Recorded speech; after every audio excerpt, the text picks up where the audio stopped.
Рахмат. Талаштан тастық жарылат дейді, бірақ алақ үшті атын аташ керек. Азырқы Конституцияның авторлары кім? Айтып қойыңыздаршы. Есі кім, мейесі кім? Жөпіреймі?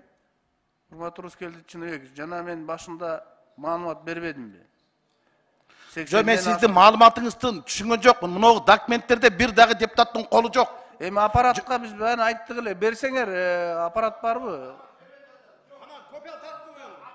Урматтуу коллегалар, таблода илим турат, таблодан карасаңыздар болот. Талант Турдумаматович, таблода бір дағы депутаттың фамилиясы. Кыргыз Республикасының жолкешін депутаттар деп. Аппарат. Илим турабы? Илим турат, карап коюңуздар. Анда иленіп тұрған документ, сопроводительный документ илим турат.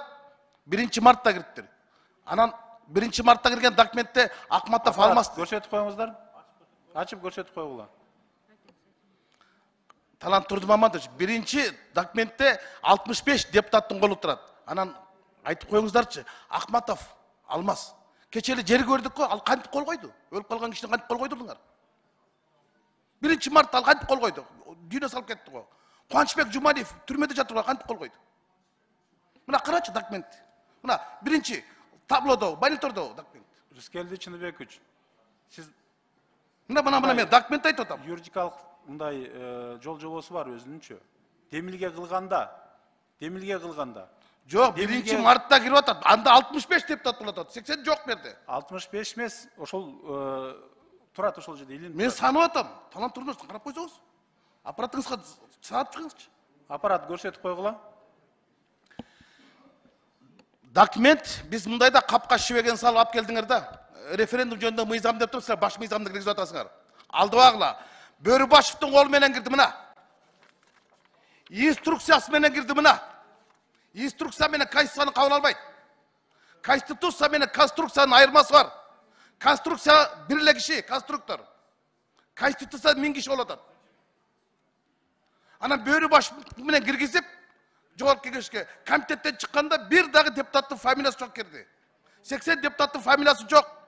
Мурдагы демилгелеген 80 депутат демилгелеген мыйзам башка, азыркы кирген мыйзам башка болот. Ошон үчүн бирөөдүн чыгалбай турат. Мына Талант Турдумаматович, сиздин өзүңүздүн 20 ноябрда жарлыгыңызды окуп коюңуз.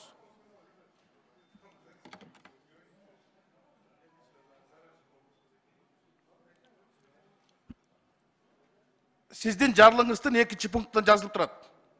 Кыргыз Республикасынын Конституциясы жөнүндө Кыргыз Республикасынын мыйзам долбоору деп. А бул жакка кирип аткан кайсы? Референдумдун жайында болчу. Аталыш эки башка. Демек, эртең но депутаттар секирет. Мен ал мыйзамга кол койгон эмесмин, а мен колум көргөзчү депчи. Өтпөйт бул.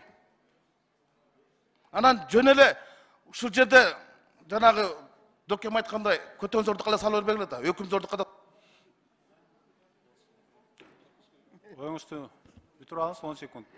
Элдин талабы атпайсыңар. Элдин талабы жак, элдин аттан бир кайрылууду киргизгилечи кана көрөйүн. Элдин талабы курултай болчу, курултайды киргизген жоксуңар. Элди дагы кидайт эттиңер. Чын-чынына келгенде. Бизди дагы кидайт этип атасыңар. Айла жоктон мен дагы жооп беришке туура келип атат. Мен негизи депутаттардын айткан сөзүнө комментарий бербешим керек, жана жооп бербешим керек. Бул жерде жанакы баяндамачылар отурат, бирок кээ бир нерселерге аргасыз түшүндүрмө берип койгого туура келип атат. Рускелди Чыныбекович, мен указ менен президенттин милдетин аткаруучу катары Конституциялык кеңешме түзгөнбүз. Туура. Ушул жерде бул жер аянтча болду. Ушул жерге депутаттар да катышты. Ар кандай комустун өкүлдөрү катышты. Илимий чөрүлдөн катышты келип. Ар бир органдардан келип катышты. Мына ушул жөнүндө сөз болуп атат. Эми алар албетте демилгени 80ден ашык депутат демилге кылып атат. Бирок аларга ошол Конституциялык кеңешме аны өзгөртүүлөрдү, толуктоолорду киргизип атат да. Анан кайра жогорку кеңешке алып келип атат. Биз болгон мыйзам менен референдум дайындоо жөнүндө мыйзамды гана карап атабыз. Жана Конституциялык кеңешме иштеп чыккан Конституцияны тиркеме катары тиркеп, жалпы референдумга алып чыгып атабыз. Ошондо чаташтырбасаңыздар. Рахмат. Кийинки сөз Кыдыралиев Үмүталы Токторовичке берилет.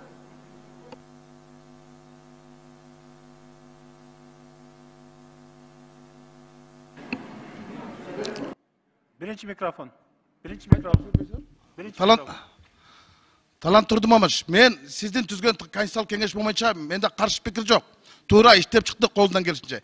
Кеп мыйзамдардын аталышын алмашып калганда, кеп авторлорду унчукпай отурбайбы? Эмне үчүн Үмбеталы менен эле Бакытбек Турсунбек таяк жеп атат? А калган 78 депутат кана эмне үчүн бирөөдү айтпай отурат?